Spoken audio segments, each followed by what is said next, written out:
It's Rob Gronkowski, Oh wait, the host of WrestleMania, and he's talking right now, and he looks pretty funny. We need 2 nights for this action-packed, title-stacked beast, and we need your boy, Gronk, to host it. And I promise you this, they picked the right man for the job, because I know how to start a party on a Saturday night and end it 30 hours later. So sit back, crack open a beverage, forget everything going on in the world right now, and let WWE entertain you for the next 2 incredible nights. For right now, I need my good friend, Mojo Raleigh, to join me. Oh yeah, what's up, Mojo? What's up? How you doing, baby? Looks like Gronk is a twin. I mean, not a what the heck? Not a twin. A co-host.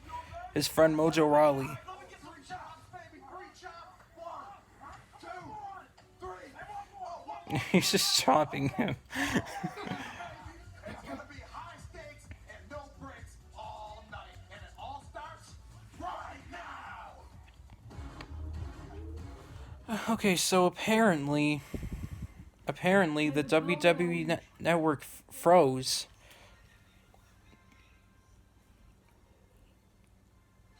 And we're trying to get it back on there. Darn you, network! Can't even make a good enough app. Okay, it's working now.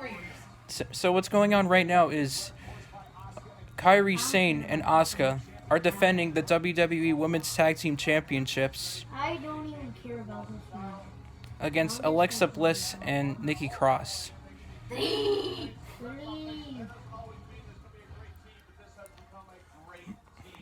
Over the past number of months, Bliss and Cross have been Kairi Sane and Asuka are also called the Kabuki Warriors. How about Kapoopy? Because I don't like them, and every time they talk on the microphone, they are very annoying.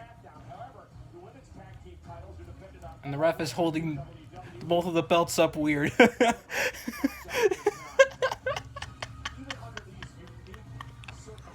No. Honestly, in my opinion, this women's tag team match so far has been pretty boring. And there's really been nothing happening but the Kabuki Warriors just manhandling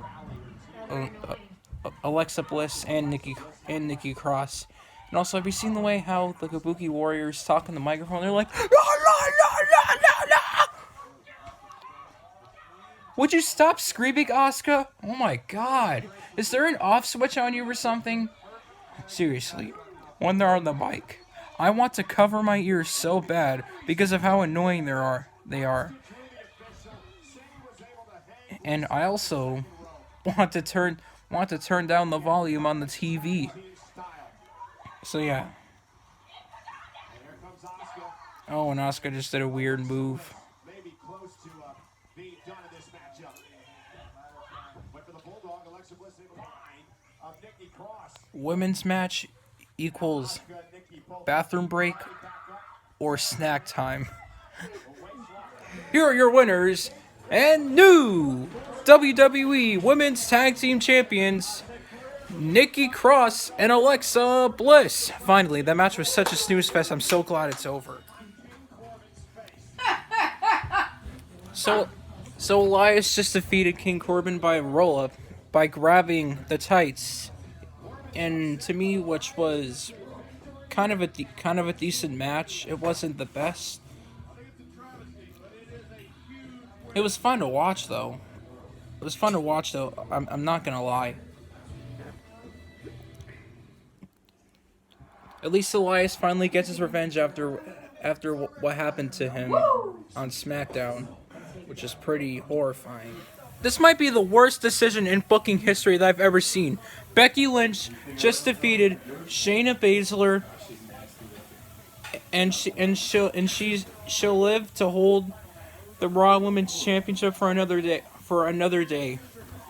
That was a terrible decision, but it was still a good match. It was the worst match. If you want. No one cares what he thinks. But anyway, to have to pull off a win just like that, like all of a sudden, it's just a very bad decision. This might be the worst decision in booking history that I've ever seen. Becky Lynch just defeated Shayna Baszler, and she'll live to hold the Raw Women's Championship for another day. That was a terrible decision, but it was still a good match. It was the worst match. But she won. No one cares what he thinks. But anyway, to have to pull off a win just like that, like all of a sudden, is just a very bad decision. Stop! Sami Zayn, the Jim Carrey wannabe, defeated Daniel Bryan, and he is still the Intercontinental Champion.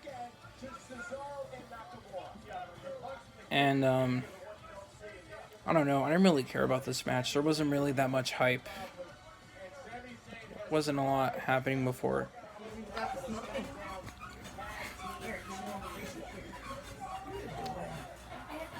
In case you don't know what I'm dancing to, I'm dancing to the Usos theme song because...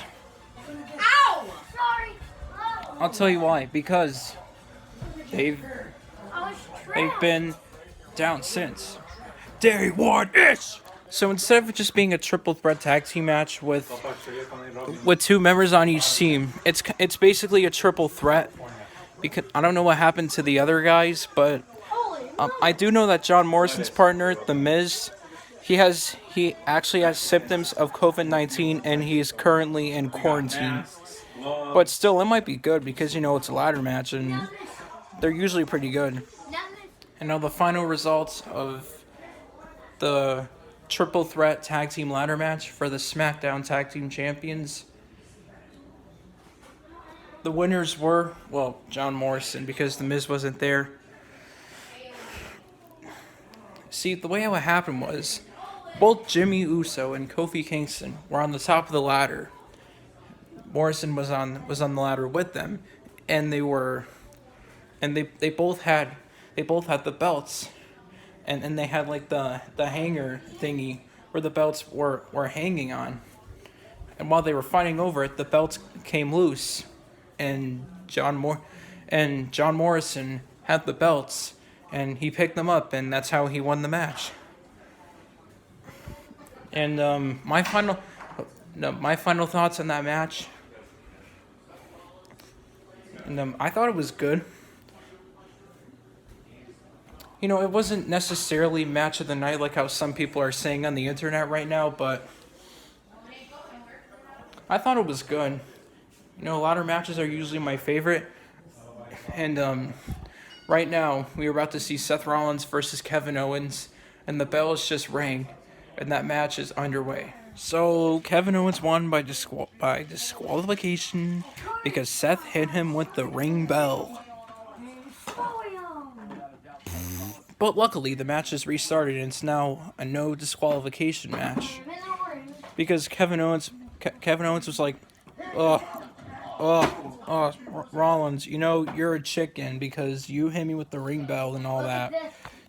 He's basically bad-mouthing Rollins, and then the match was turned into a no disqualification match.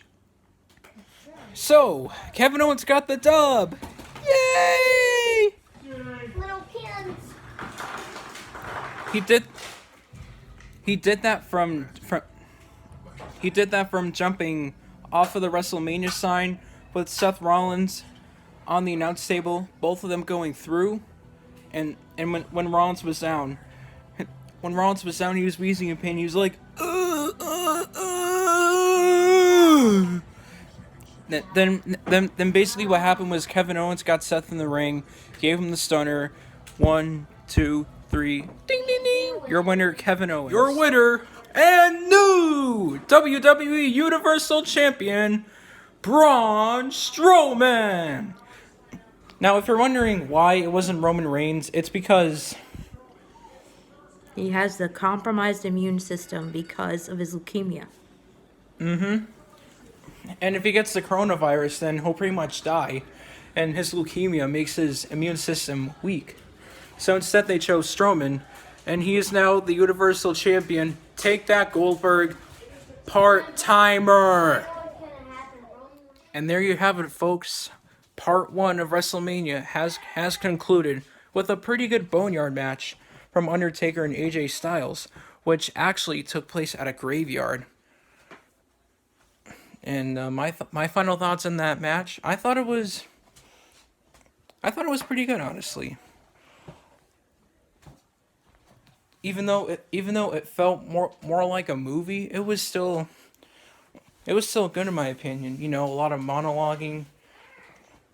You know, it was almost like if Undertaker was a retired hero and he came out of retirement to stop someone he knew very well, which was AJ Styles, because he made this rivalry very personal by mentioning Undertaker's wife, Michelle McCool. But yeah, I thought it was good actually. It was pretty interesting to see how they would make it take place in a graveyard. But it was actually a boneyard match, which still makes sense. Excuse me. It still makes sense because there were people buried under those graves, you know, like their bodies all rotted and stuff. Ugh. So, part 1 of WrestleMania has just been concluded. Tomorrow night will be part 2. It'll also be part 2 of my WrestleMania reactions. So please subscribe, like, and comment for more videos, and I will see you tomorrow for part 2 of WrestleMania 36. Too big for just one night.